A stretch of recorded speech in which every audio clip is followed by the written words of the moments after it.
Hey there, Heather here from Circle with Heather, and we're going to talk about purpose today a little bit and how ritual is involved in really feeling a new sense of purpose in your life. So I'm going to tell you a story about watching a documentary with my kids because I always think of these little birds that I saw when I'm feeling purposeless. And so in this documentary, I think we're on like the Galapagos Islands, and there's this big old rock ledge with all these birds, these mommy birds making their nest, and they make their nest. And these birds in particular lay two eggs. They lay one egg on one day, and a couple days later, they lay another egg. And then they feed both these birds as time goes on. Um, the older one is a little bit stronger, and without exception, the older chick pushes the younger chick out of the nest, and out goes the younger chick. They have video cameras of this. You watch this bird fall down, and it's crying and crying and crying and crying.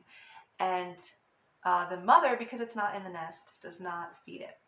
And the whole dun dun dun, nature is so cruel, nature is horrible, the earth is dangerous and against you kind of feeling came out of all the narrative around it, right? And so this bird, and for thousands of years, all the birds of this kind have been laying an extra bird, an extra chick, and they leave it dying. These cruel mothers leave it dying on the da da da da da. And you watch the birds like die, and my kids are like crying, and I have a pit in my stomach, and then they move on to something else, and you're supposed to accept this fact. And I was like, nope, hold up. No part of nature goes without having a purpose. We can act like those little birds fell out and they are just waste. They are just a victim of the cruelness of the world, which, yes, okay, I agree with that part.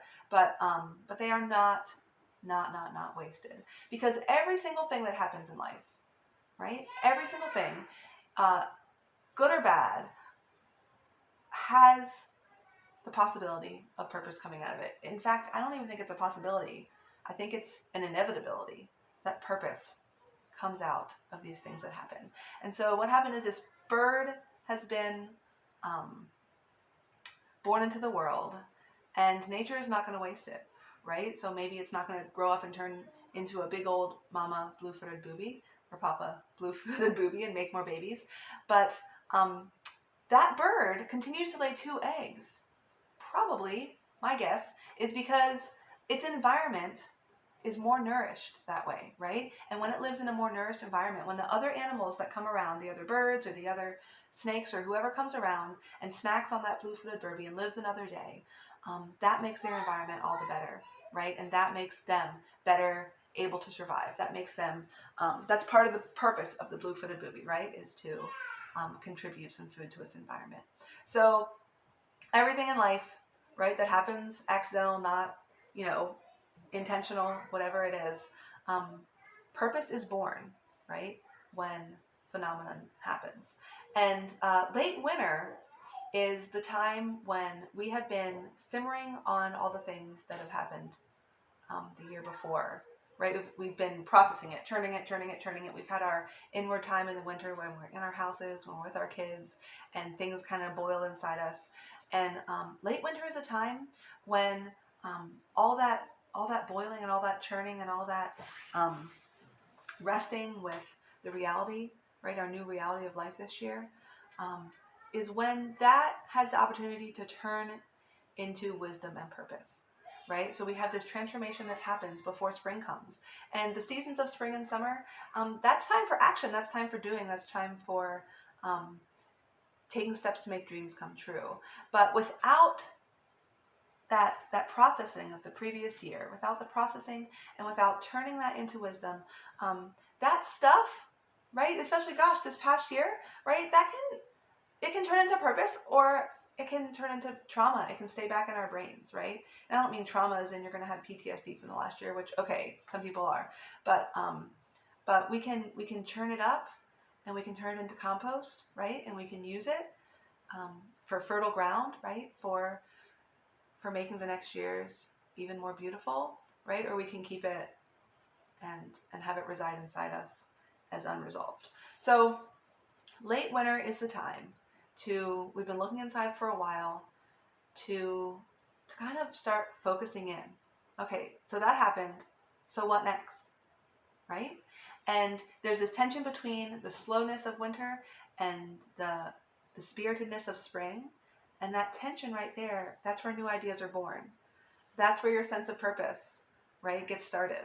That's where you really plant the seed, right, for your growth for the next year. So we all have these seasonal cycles. We'll talk about them a lot. It's my favorite thing to talk about. And it's like a spiral, right? So whatever you worked on last year, right, whether it was intentional or just because you're alive, we all grow, right? It's coming back around, and we can use this opportunity in late winter to focus in and to use our presence on whatever is going on inside us from this year or any other year, and to really find the wisdom behind our worry, right, and the purpose behind our pain. So that is where ritual comes in. So ritual is a moment of presence. Ritual is a moment to face what's real in each of us and face what our bodies are telling us, right? What our physiological bodies are holding on to, right? Let's look at it, right? Let's trust it. Let's know that there is purpose behind all phenomena, even the feelings that we feel inside. So we need this time. We need this late winter time. We want to skip it. We want to say, forget these gray days. Bring on the sunshine. But we can look at things, and we can be present with them, and we can find where beauty will come out the other end in late winter. And so that's what ritual is for. So in this 50 days of comfort journey, we're gonna try to travel through this with comfort, right? We're gonna face the transformation. We're gonna say, yes, I want to grow. I want to ride the wave, right? This wave that comes around every year, the cycle of nature.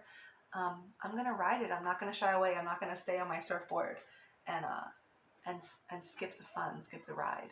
So what that looks like in late winter is taking moments, even though you feel like running around, even though you want to distract yourself from the stillness and the coldness and whatever else it is you don't like about it. It feels too long, right? Just, no, relief. I want relief. No, let's look one more time, right? And so for 50 days, we're going to look one more time.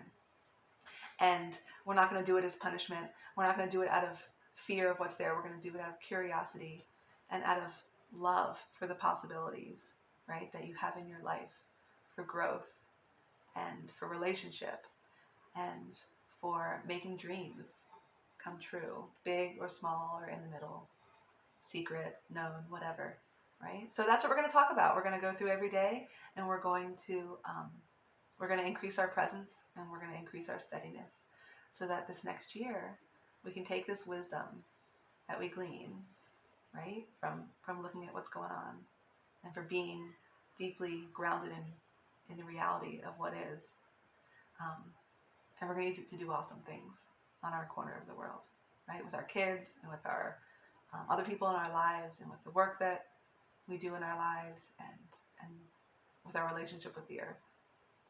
Because there is possibility in growth and amazingness and awesomeness in all of that.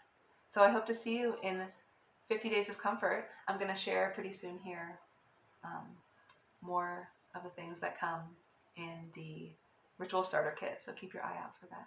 So, aho, sister.